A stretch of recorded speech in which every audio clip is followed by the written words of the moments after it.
but it turns out we are often shifting between different self states from one side of ourselves to another rather quickly.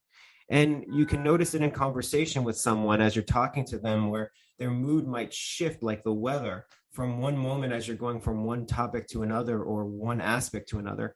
And therapy helps sensitize us to learning how we all work in this way. This is nothing abnormal or problematic. It's learning how to read the inner weather.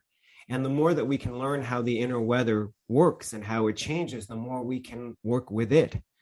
It's no use trying to avoid the weather if it's rainy and foggy. It's sometimes important to allow yourself to embrace it and learn what you can gain from being in that state and figure out how to move into some other state by opening up to it. So therapy really helps us understand how we work from the inside out, how our feelings can move and shift and transform. But the more that we get to accept and include and appreciate these different sides of ourselves, we won't stay in any one feeling state for that long. It's almost like the more that we learn how to be in touch with these different sides, the greater range we have. Just like a really good musician could be trained in lots of different genres, and when they can work in different styles, or they can bring something from their training in one area to the other.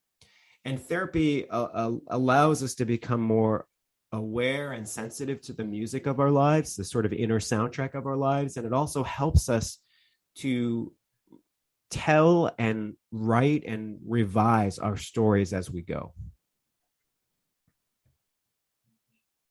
Right. Michael, you have a book in the pipeline now. I'm so excited about this. Therapeutic improvisation, how to stop winging it and own it as a therapist. Like to share more light about this to my audience? Yeah, it's really been a love letter to therapy and the arts. I wrote this book. It's coming out from Norton in May, and it's really for those graduate students, new therapists, early career therapists, and even supervisors and veteran therapists to say, wow, what we do is really an art form that's grounded in the science. And how can we bring ourselves to share this with our clients and develop a voice where we learn how to improvise more effectively so that we can help our clients improvise more effectively. And the beautiful thing about it is, as we become more as we develop our own artistic voice as therapists, we help our clients develop their artful voice as well, how they can live artfully and live more creatively. So I'm really excited about it because it brings together, there's music in it, there's film in it, there's lots of interesting neuroscience that's really concrete and specific for you as new therapists to bring together to develop your own unique style. I consider it like, we have a show in America called The Voice, where these musicians, these celebrity musicians, teach young musicians how to find their voice as artists. And I think of this book as like that kind of thing, helping therapists find and develop their voice. And the more we can help therapists develop and find their voices, the more they can help our clients help find and develop their voices as well. Right. Wish you best of luck on this upcoming book, Michael. Thank you so much.